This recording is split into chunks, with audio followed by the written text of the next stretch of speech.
Hey guys, so I wanted to upload a video after my first quarter in optometry school to kind of explain what I went through and kind of the realities of what that is. So I wanted to throw up a schedule of a typical week that I had. So I'm going to throw that up right now. And so as you can see, Mondays I would usually be in class from 8 to 1 o'clock. So there'd be a 2-hour lecture in the morning followed by a 3-hour lab. And that second quarter from 2 to 5 would be the second lab group, so that I wasn't in that class. So Tuesdays at 7 o'clock in the morning, every Tuesday morning, we'd have a BASI exam, which is short for Basic Sciences. And so from about 7 to 9, we'd have that. And then we'd have a slew of BASI courses. So these are just a bunch of different lectures that we had, and they range from microbiology to pathology, anatomy, immunology, all sorts of stuff. And if you've taken microbiology or immunology in college, it'll be really beneficial for you because a lot of it's just review. And as you can see, at 3 o'clock, we had a business management class. Usually this would be on Fridays, but this would be sporadically placed throughout the week. And every week was a little bit different. Wednesdays was usually our lighter days. So as you can see, we started from 9 in the morning to about 2 in the afternoon. And then, let's see, Thursdays, we'd have basic science classes again. And every once in a while, we'd have this class called Contemporary Issues in Healthcare and Ethics. And that class was just a basic pass-fail class where we explained, or we were taught how to be professionals and how to make good decisions for the optometry community and for the general population as a whole. And so we weren't graded too hard on that. So that was kind of a freebie class. And then, as you can see down here, at 3 o'clock, we had the second lecture of optics, which is the same class as you can see on Monday, 8 o'clock. So that was just the second lecture of that week. And then at 4 o'clock, we'd have basic case presentations, and what that is was we would be placed in groups of about 5 or 6 people, and we'd have to share a case of somebody that would like walk into your office, and you'd have to make a diagnosis of them, and also just explain to the class, you know, what your findings are and what the potential outcomes and treatments for that patient that we can make for them. And really what that class is for is to get you better at public speaking, because as doctors you might come across times where you need to be better and confident speaking in front of others. So we have that about 3 times a quarter. So and a quarter is about 11 weeks. So we had 3 of those in that 11 weeks. And then as you can see on Friday, this was my favorite class actually. Every Friday we'd have this clinical services theory and methods class. And so we'd start out with a 2-hour lecture there as well, followed by a 3-hour lab. And so we would usually be taught different techniques in that lecture, and then we would immediately practice them in the pre-clinic setting. And the way that would look is that you'd bring all your equipment into a pre-clinic, which is essentially just a whole lane of different optometry chairs, and you practice these things on your classmates. And I really like that because you really feel like a clinician in that setting and not just a student sitting through a lecture. So I just wanted to show you that. And so now I want to throw up it's a week that looks a little bit tougher than that one. So this is a week that looks a little bit more rigorous than a normal week. And this was the only week that was this rough looking. We had 4 exams in 1 week, and then the week after this was finals week. And this was the toughest one because we had class on top of all these exams, and then finals week was just 4 exams without any class, so there was plenty of time to get ready for those and also do whatever you want to do.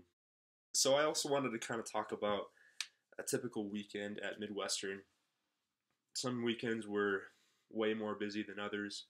I would say on average I would study the first half of both Saturday and Sunday, and then have the second half just be for me. I like to lift and hang out with friends, so I try to balance myself on the weekends where I could.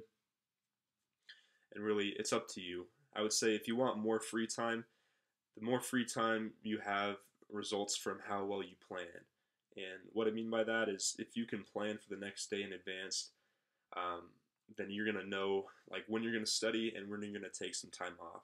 And I found that was really helpful for me, especially when time got really precious. And sometimes what I would do, and I'm serious, if this worked for you guys, you should try it out. What I would do, I would take a sticky note on a busy week and write down the hour of the day and what I was going to do. So I would say like 8 to 9, I'm studying this. 9 to 10, I'm doing this. And if you can plan it out that way, you'll really thank yourself later because it'll force you to do more in one day and have more free time. Okay, and for studying, I would say I have 5 tips that I learned just by experience that really made me successful. First one is I would say focus on studying smarter, not just longer. If you can convince yourself that you know the information, then that's the end of your studying. Some people think that the more you study, the better you're going to do. That might be true in many cases, but sometimes for me, I feel like I've reached a point where I study too much and I start second guessing myself. And it's really tough because other people will study a lot more than you will, and that can really put a pressure on you to study more. And I would say that almost drove me crazy because I would try to compare myself to those people studying, and I would end up studying more than I would need to. And so you really learn to not let that get to you. And so just make sure you know what you're doing, and then once you find that point, then that's all you have to do. Do you, okay? Do you. Number 2, I'd say is space out your studying. This is common sense. You don't want to do everything the night before. Sometimes procrastination helps, other times it doesn't. I'd say 9 times out of 10 for big exams it doesn't. But ask somebody else and they might tell you different. For me, I'm in school to learn and to remember for the rest of my career. And for me, I like to prioritize and to spread out my studying more so I really understand the material for later. Number 3, I'd say, is one of the most important tips, and that's going to be interleaving your studying. And what I mean by interleaving is creating a habit to review as you study. So, for example, say you have to read 20 pages in an hour or two, right? So you're within that block where you set out like, okay, I'm from 9 to 10, I'm doing this, 10 to 11, doing this. So you want to get this done in this amount of time.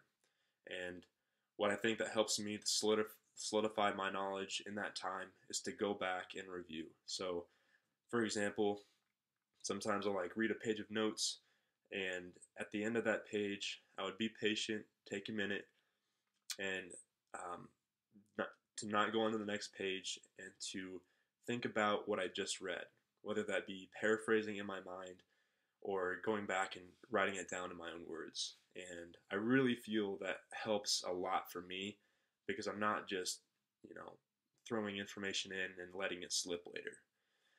So interleaving really works for me. Number 4, I'd say, is be more familiar with the material.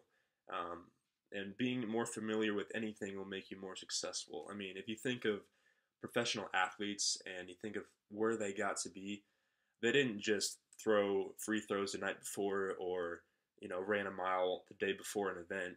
They were more familiar, and they made their craft a habit, essentially.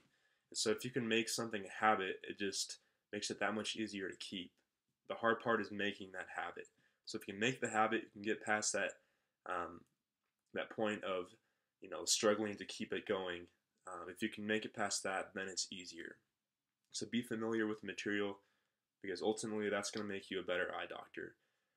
And that's just true for life too. Being more familiar with relationships, you'll have better relationships, and so on. Number 5, last but not least, is try to study when you know that you're going to be more productive. And so for this, I felt like at some points in the day, usually for me it was 2 to 4 in the afternoon, I was just always tired and I couldn't get much done. And so what I would do is I would tell myself, okay, in that time, I'm just going to relax, do something else for a while, maybe go to the gym, because I couldn't mentally focus at that time. And so what I would do is I would try to remember when I was most awake. Usually it'd be late morning and the night I was more awake. I don't know why that is, but I felt like if I placed my studying in those time frames, then I was ultimately able to be more engaged and I was able to remember the material for later on.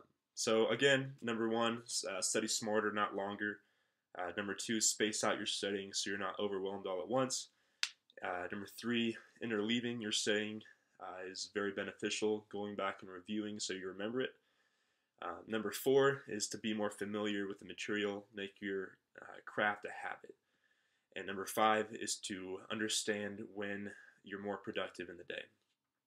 So I just thought I'd share that with you guys. I know those are some concerns that I had. I wasn't too sure. Number one, of what a typical week would look like in optometry school. And again, a couple study tips that I didn't have, but now I do, and I want to give those back to you guys. So, people work differently. It's not all going to work for everybody. But I thought I'd share my thoughts with you, and leave me a comment or question, and I'd be happy to answer it. And I'll see you guys soon. Thanks.